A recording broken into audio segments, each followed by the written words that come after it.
Buenas noches, hermanos. Bienvenidos a este servicio de su gracia el jueves en la noche. Estamos agradecidos por estar aquí en esta noche y vamos a comenzar con hablar o decir un verso del Salmo 107 que dice, el versículo 1, Alabad a Jehová porque Él es bueno, porque para siempre es su misericordia. Y te agradecemos, bendito Dios, por permitirnos estar aquí en esta noche reunidos para glorificar tu nombre. Pedimos, Padre Celestial, que tú seas glorificado y exaltado por medio de la alabanza, Señor. Recibe adoración, Padre Celestial, y por medio de la palabra, que tú también seas exaltado, Padre Celestial, y que tú hables a nuestra vida y a nuestro ser interior, Señor, para que juntos podamos seguir creciendo en tus caminos y conociendo más de ti. En el nombre de Jesús. Amén.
Con una corona de espinos, te hiciste rey por siempre.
Salvador.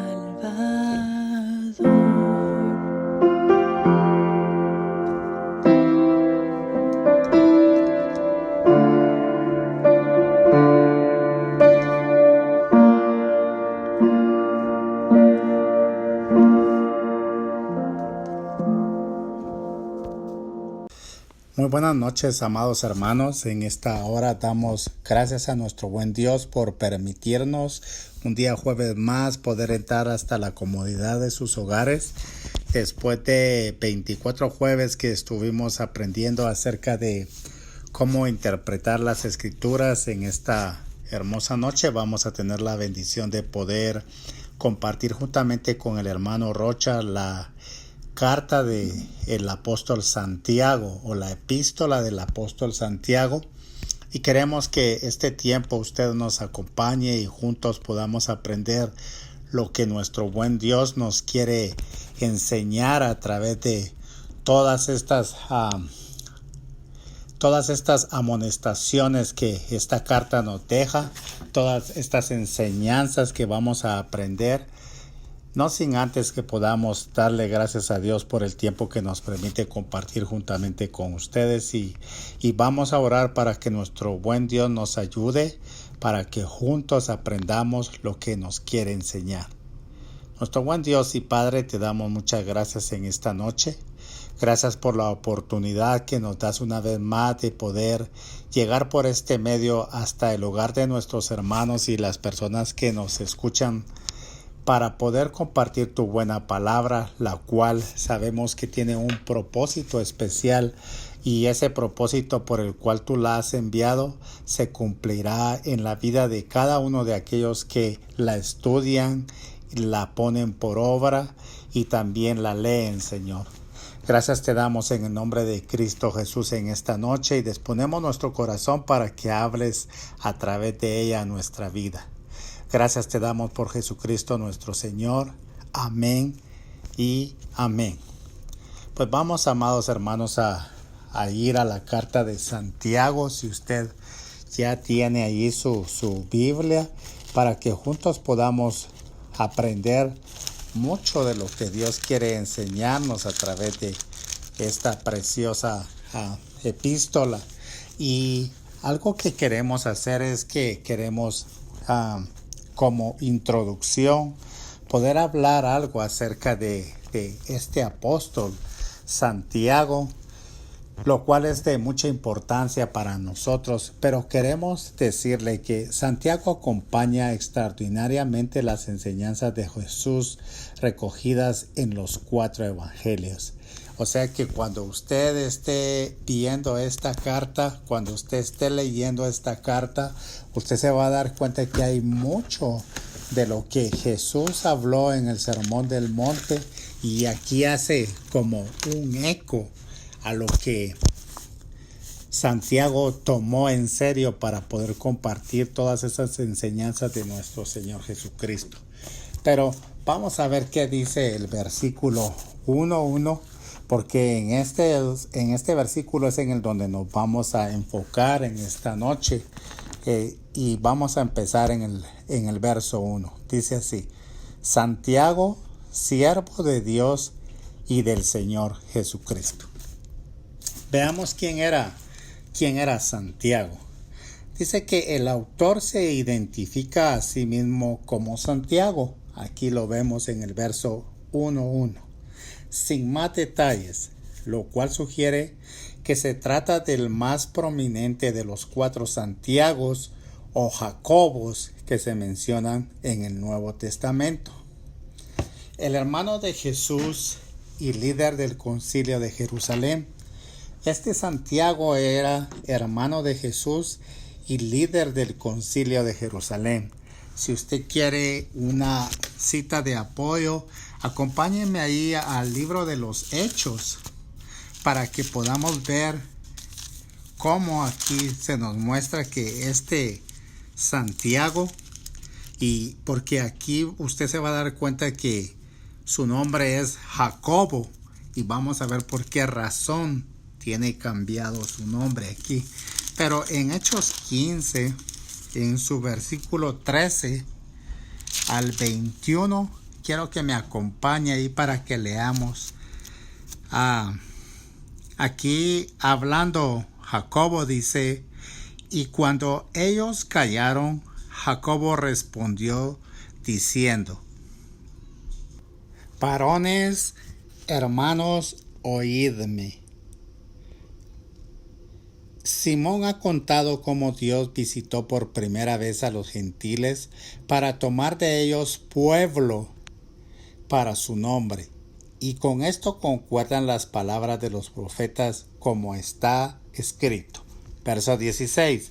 Después de esto volveré y reedificaré el tabernáculo de David que está caído, y repararé sus ruinas y lo volveré a levantar, para que el resto de los hombres busque al Señor, y todos los gentiles sobre cual es invocado mi nombre, dice el Señor, que hace conocer todo esto desde tiempos antiguos. Por lo cual yo juzgo que no se inquiete a los gentiles que se conviertan a Dios, sino que se les escriba que se aparten de las contaminaciones, de los ídolos, de fornicación, de ahogado y de sangre. Aquí es Jacobo quien está hablando en el concilio acerca de los gentiles convertidos. Y esto dice que no se pudo haber tratado del apóstol Santiago, que desde el principio fue escogido por Jesucristo, quien murió muy pronto en el año 44, para haberla escrito. Los otros dos hombres que llevan el nombre de Santiago no tuvieron la estatura ni la influencia que tenía, sin duda alguna, el escritor de esta carta.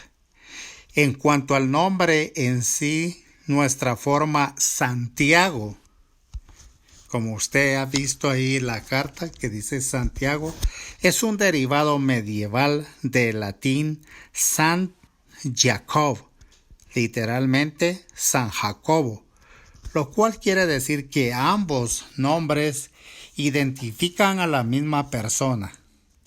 Santiago fue uno de los medio hermanos de Cristo, probablemente el mayor de ellos, ya que encabeza la lista de Mateo 13:55. Acompáñenme ahí a Mateo 13:55 para que veamos este Santiago o este Jacobo. Y aquí dice Mateo 13:55.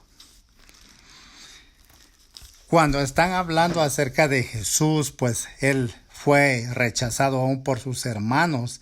Y dice aquí, alguien pregunta, ¿no es este el hijo del carpintero? ¿No se llama su madre María y sus hermanos Jacobo, José, Simón y Judas? O sea, aquí este medio hermano de Jesús, este Santiago, Jacobo, él era supuestamente el mayor de los hermanos de Jesús.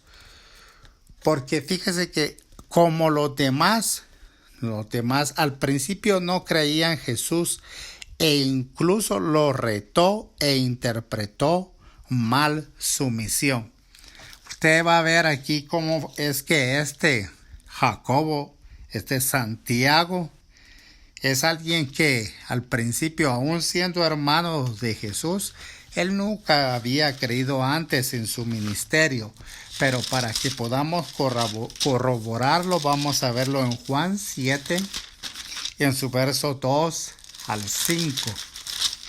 Y en los que tienen la versión de la Reina Valera del 60, tienen un título que dice: ni aún sus hermanos creían en él. Dice, el verso 1 dice: después de estas cosas andaba Jesús en Galilea, pues no quería andar en Judea, porque los judíos procuraban matarle.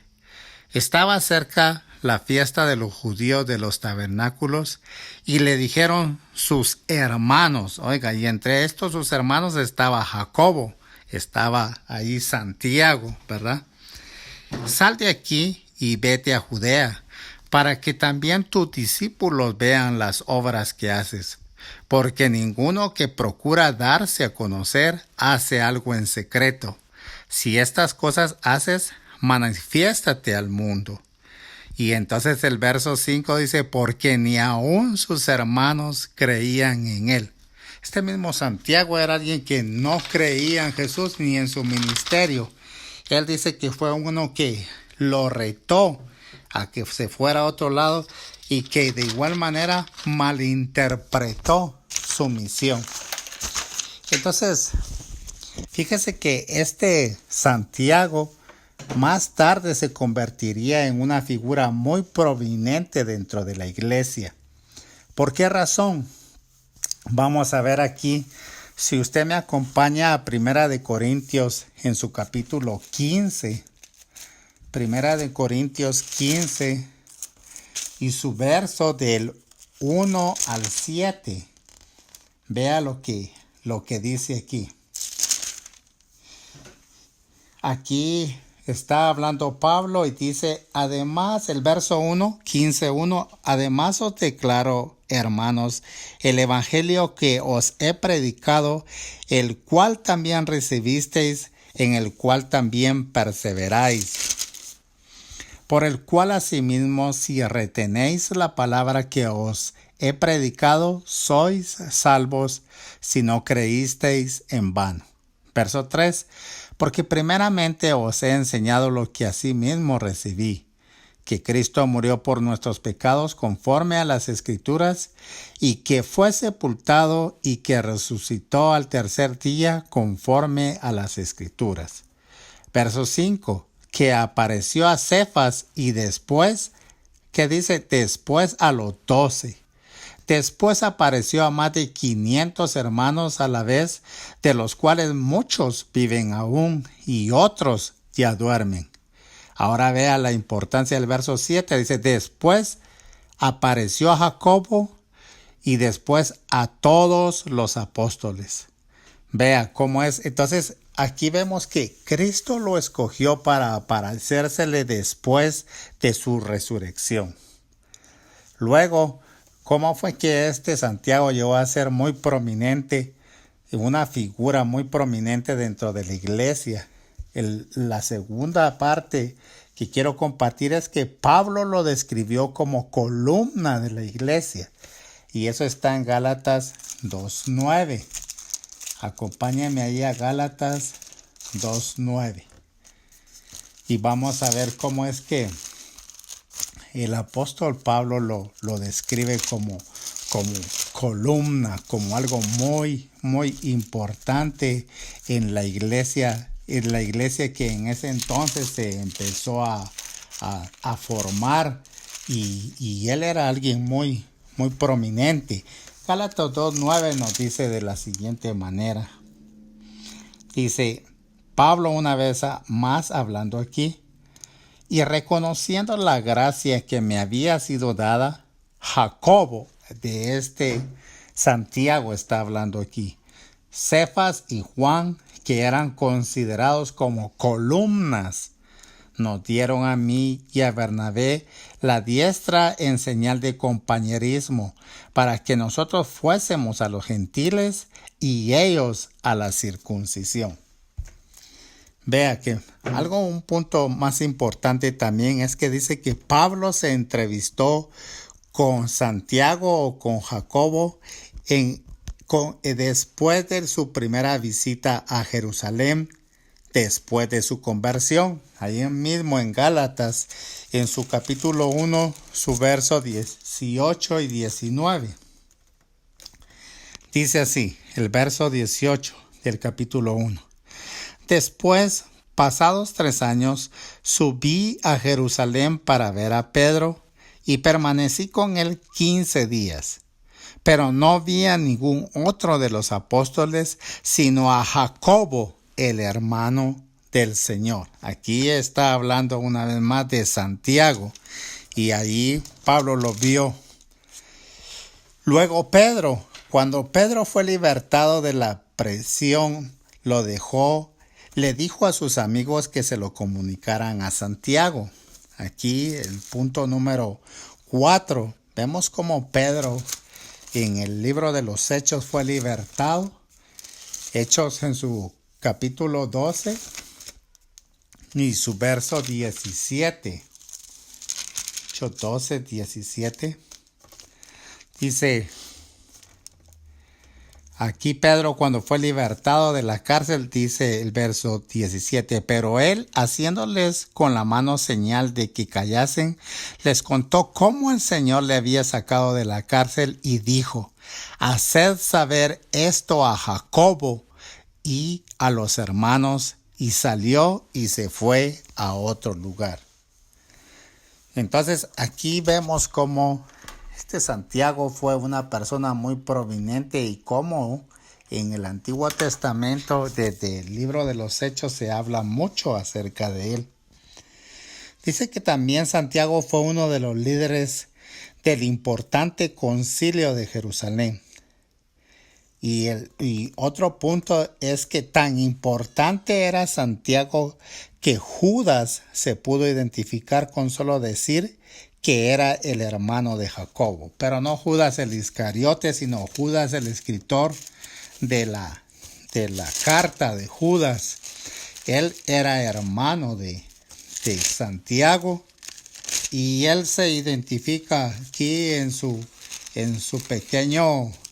pequeña carta y dice que él era hermano de Santiago. Entonces vemos nosotros cómo es aquí que Santiago fue una persona muy conocida durante el tiempo de la iglesia de Jesucristo.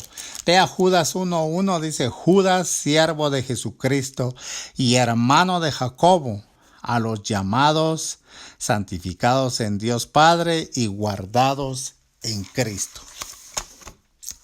Ahora regresemos una vez más al primer versículo de Santiago y su verso 1. Ya vimos cómo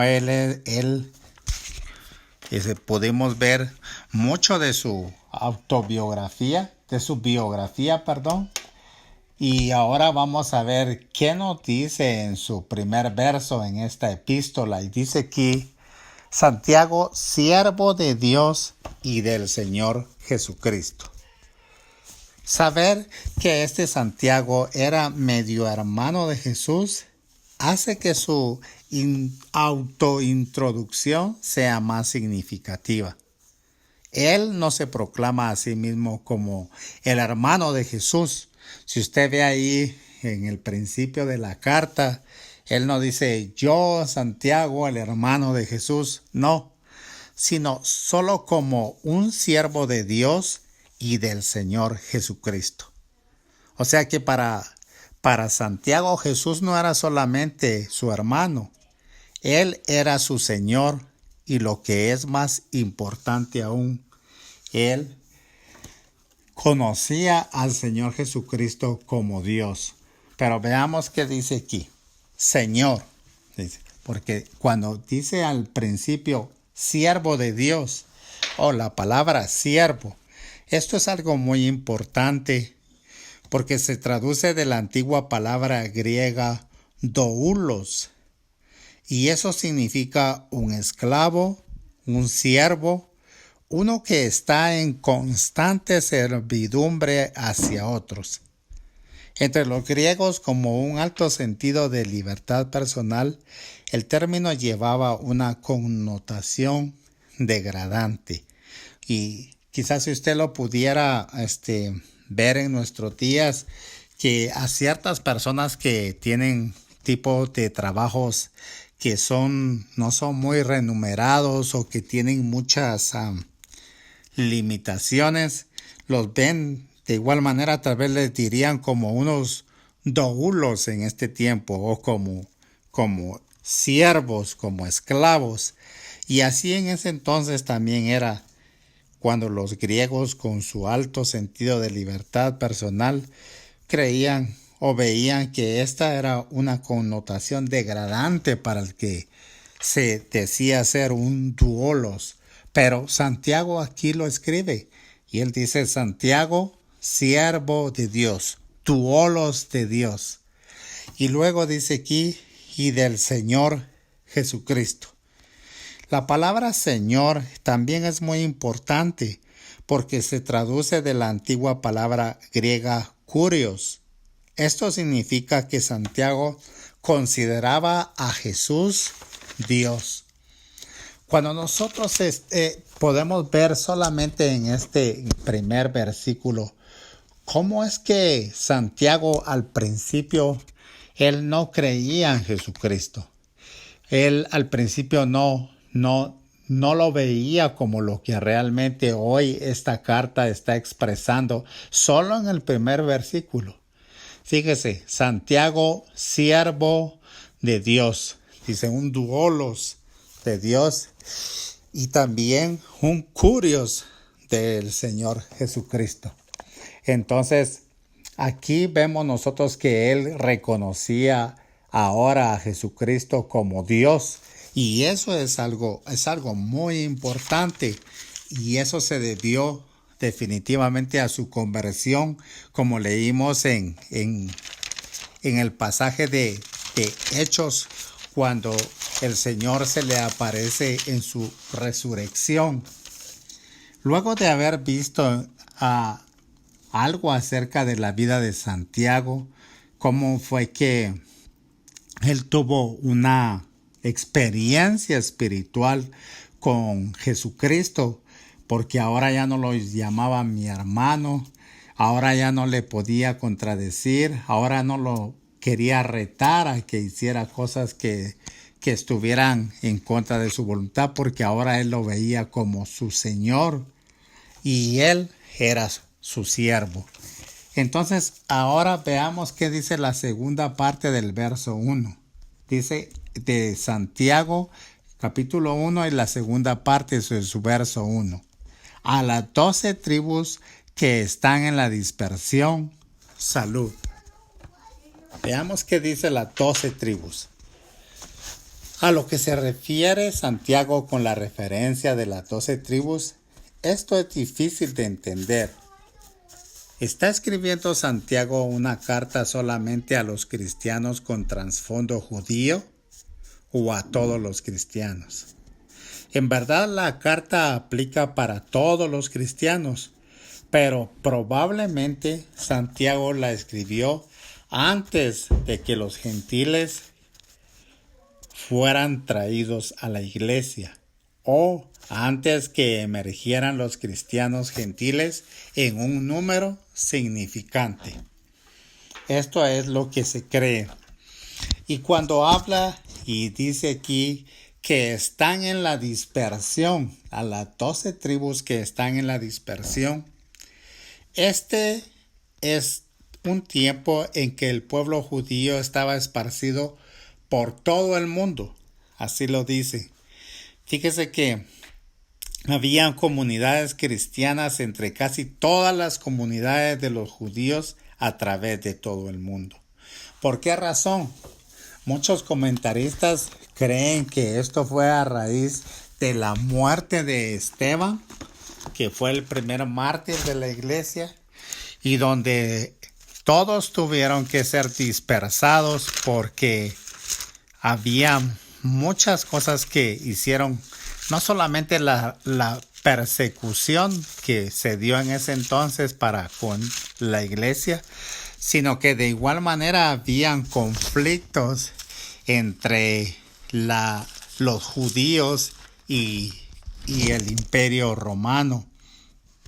Entonces fíjese que deje que le lea aquí esta parte que dice que se ha sugerido de manera plausible que estos destinatarios eran creyentes que procedían de la iglesia de Jerusalén y que después de la muerte de Esteban se habían dispersado hasta llegar a lugares tan lejanos como Fenicia, Chipre y Antioquía de Siria. Entonces, esto explicaría las referencias que hace Santiago a sus pruebas y a la opresión vivida, su conocimiento íntimo de los lectores y de la autoridad con que escribe la carta. Como líder de la iglesia de Jerusalén, Santiago estaría escribiendo en su condición de pastor para instruir y alentar a una comunidad dispersa en medio de las dificultades. Entonces, esto es lo que pasa realmente cuando él dice a las 12 tribus que están dispersas. Eran cristianos judíos que tuvieron que huir para muchos lugares debido a todo lo que estaba pasando, pero también se hace referencia a unas tensiones sociales que estaban presentes en todo el mundo romano y que al final desembocaron en la guerra judía de los años 66 al 70. Vea cómo es que todo esto se dio en que las tribus que a los que ellos les llamaban las 12 tribus, porque eran todos los judíos que estaban dispersos, fue por todo lo que en ese entonces, en esos tiempos se estuvieron dando. Y Santiago aquí, como les decía al principio, acompaña extraordinariamente las enseñanzas de Jesús recogidas en los 4 evangelios. Y algo muy importante es que también hace eco en el sermón del monte que nuestro Señor Jesucristo dio.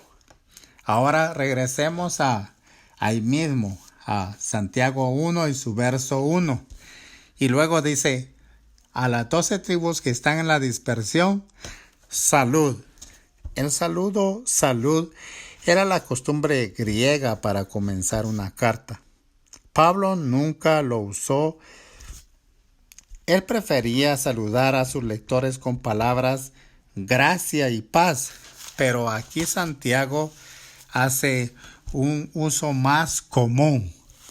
Y entonces, cuando nosotros vemos en este pequeño versículo cómo es que se identifica el escritor de esta carta, podemos regresar una vez más y meditar acerca de cómo es que en Juan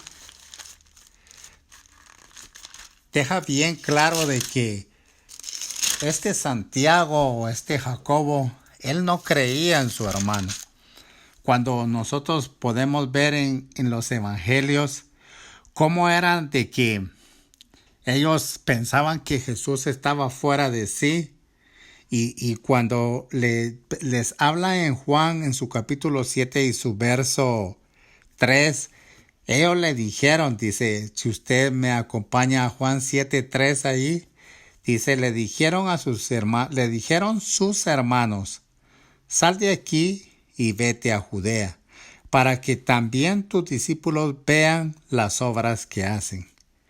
Y el verso 4 dice, porque ninguno que procura darse a conocer hace algo en secreto. Si estas cosas haces, manifiéstate al mundo. Porque ni aun sus hermanos creían en él. Y vea lo que Jesús les contesta a ellos. Entonces Jesús les dice en el verso 6, mi tiempo aún no ha llegado, mas vuestro tiempo siempre está presto. No puede el mundo aborreceros a vosotros, mas a mí me aborrece, porque yo testifico de él, que sus obras son malas. Subid vosotros a la fiesta. Yo no subo todavía a esa fiesta, porque mi tiempo aún no se ha cumplido. ¿Cree usted que en realidad sus hermanos le proponían a Jesús que subiera a esta fiesta porque se diera a conocer? Posiblemente no. Era por el hecho de que pensaban tal vez que mejor que lo maten ahí porque él ya no piensa coherente, no piensa, está fuera de sí con todo lo que hace. Pero cuando vemos en la conversión, donde Jesús lo escogió a este mismo Santiago para aparecerse en la resurrección, vemos el cambio que Santiago obtuvo y cómo ese cambio tan drástico se dio a tal modo de que él pudiera escribir una carta que tiene muchas enseñanzas de Jesús y que de igual manera sea conocido Santiago como alguien que era importante en la iglesia de Jesucristo. Mas aún así él ahora se expresa como siervo de Dios y del Señor Jesucristo. Veamos algo muy importante solo en estos versículos. Cuando nosotros tenemos una experiencia espiritual con Jesucristo, todo cambia. Muchas veces nosotros hemos estado siguiendo a Jesús por años, o hemos oído de Él, o quizás nacimos en un hogar cristiano.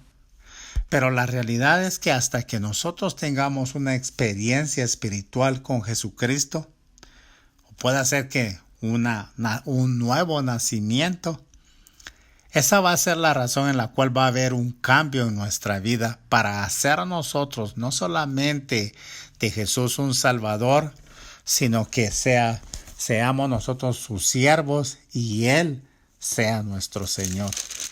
¿Qué le quiero dejar con esto en esta pequeña introducción? Porque esta solamente es la introducción que tenemos en este maravilloso libro de Santiago.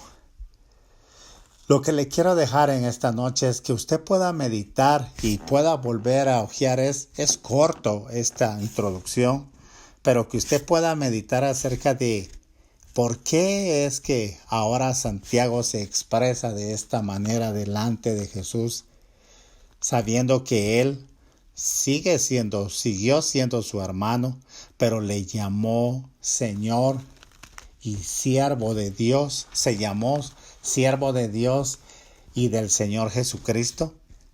Piense un momento en esto y posiblemente nos vamos a dar cuenta que hay mucho allí en cuanto a saber que tal vez nosotros solo tenemos a Jesús como Señor. Hay quienes lo tienen como el Hijo de Dios. Hay quienes solo lo tienen como pues el profeta del pueblo. Pero en realidad cuando nosotros tenemos un encuentro personal con Jesucristo, cuando dejamos que Él sea el que nos dé una experiencia espiritual, vamos a cambiar y nuestra forma de ver realmente este santo evangelio va a ser muy diferente, como lo hizo Santiago. Y después de esto, también nosotros podamos ser a través de la palabra usados para poder llevar el consejo a otros que lo necesitan, porque si usted se va a dar cuenta más adelante con todo lo que nosotros vamos a compartir, cómo es que Santiago, siendo el medio hermano de Jesús, el que le quería que lo mataran o quería que le hicieran algo en esa fiesta, cómo es que él ahora es alguien que escribe y cómo es que él da el consejo no solo a una persona, sino que, como dice aquí, a las 12 tribus que están dispersas, todos los cristianos judíos y en este tiempo a nosotros que nos ha tocado quizás ya no ver a Jesús, pero sí leer todo lo que Él es a través de sus evangelios y que podamos usar esta palabra para dar el consejo como lo está haciendo Santiago. Y esto es algo muy especial. Es a través de una experiencia espiritual que nosotros tengamos con Cristo Jesús. Posiblemente usted no la tiene.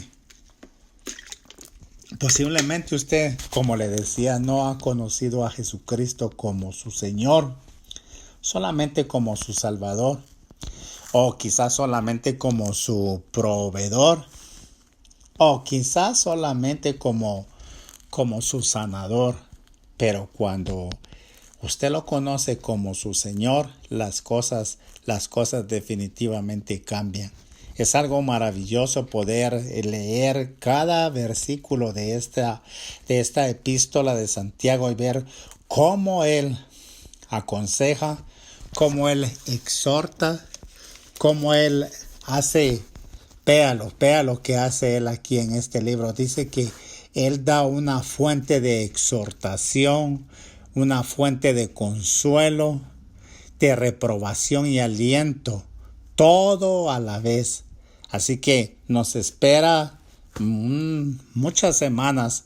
Esperamos en Dios muchos días jueves que podamos aprender juntos acerca de esta carta maravillosa de Santiago, porque si Dios permitió que a través de su Espíritu Santo este apóstol se inspirara para escribir esta carta, quiere decir que hoy en día nosotros necesitamos todos estos consejos que van a ser de mucha utilidad para todos nosotros, y algo en lo cual esperamos compartir con ustedes la próxima semana es que vamos a ver que vamos a tener que pasar por diversas pruebas, pero de la manera que Santiago nos lo enseña, para nosotros estas pruebas van a ser de mucho beneficio. Nos vamos a dar cuenta que tal vez no las entendamos al principio, pero van a ser de mucho beneficio para nuestra vida. Porque dice que estas nos van a hacer a nosotros que seamos perfectos y cabales, o sea, seamos maduros en el Evangelio, porque posiblemente ya tengamos muchos años en el Evangelio o quizás estemos empezando. Si ya tenemos muchos años, tenemos que saber que tenemos que llegar a ser perfectos y cabales sin que nos falte ninguna cosa, como lo dice el verso 4. Pero si empezamos este bendito Evangelio, vamos a tener que aprender de que tenemos que pasar por diversas pruebas, pero eso va a darnos muchos beneficios. Así que en esta noche yo los dejo con esta pequeña introducción en la carta de Santiago, la epístola de Santiago. Y queremos decirle que si usted que nos escucha nunca ha escuchado de Jesús, como solamente lo ha oído de lejos o le han contado, pero usted no lo ha hecho su Señor y su Salvador, en esta noche le invitamos a que usted pueda venir al conocimiento de la verdad a través de reconocer que usted necesita de un Salvador y de un Señor. Y si usted no lo ha hecho, pues le invitamos. Tenemos un número en pantalla para que usted llame por oración. O si usted que ya es cristiano pero está empezando a pasar por pruebas, tal vez no una, sino diversas pruebas, también puede llamar para que oremos por usted y que juntos aprendamos de esta bendita palabra de Dios. Así que vamos a orar en esta noche y le invitamos a que se conecte con nosotros durante todos estos jueves que Dios permita poder estar compartiendo. Así aprenderemos de la bendita palabra de Dios que se nos ha sido dada. Oramos en esta noche. Nuestro buen Dios y Padre, te damos muchas gracias en esta hora. Gracias porque tu palabra, Dios Todopoderoso, dice que tiene un propósito y es dada, Señor, para que nosotros podamos aprender de ella, para que nosotros podamos a través de ella entender lo que tú quieres darnos a conocer, para conocer tu corazón, para conocer tus pensamientos, y queremos, Señor, aprender todo lo que tú tengas para nuestra vida. Gracias por este tiempo. Oramos por aquellos que quizás en esta hora han decidido entregar su vida a tu Hijo Jesucristo. Oramos para que tú hagas la obra del nuevo nacimiento en ellos. Oramos para que tú los traslades del reino de las tinieblas a tu luz admirable. Y también oramos por aquellos que están pasando por pruebas diversas en este tiempo, pruebas difíciles que quizás ellos no puedan entender, pero también te pedimos, Señor, que puedas ayudarles, que a través de esta carta podamos entender que son necesarias las pruebas para nuestra vida, para hacernos perfectos y cabales sin que nos falte cosa alguna. Gracias te damos, bendice a nuestros hermanos y deseamos, Señor, poder conectarnos nuevamente el próximo jueves para seguir adelante con tu ayuda en el nombre de Cristo Jesús. Que mi Señor les bendiga, que mi Señor les guarde, que mi Señor les proteja y les dé una maravillosa semana en el nombre de Cristo Jesús. Gracias, mis amados. Buenas noches.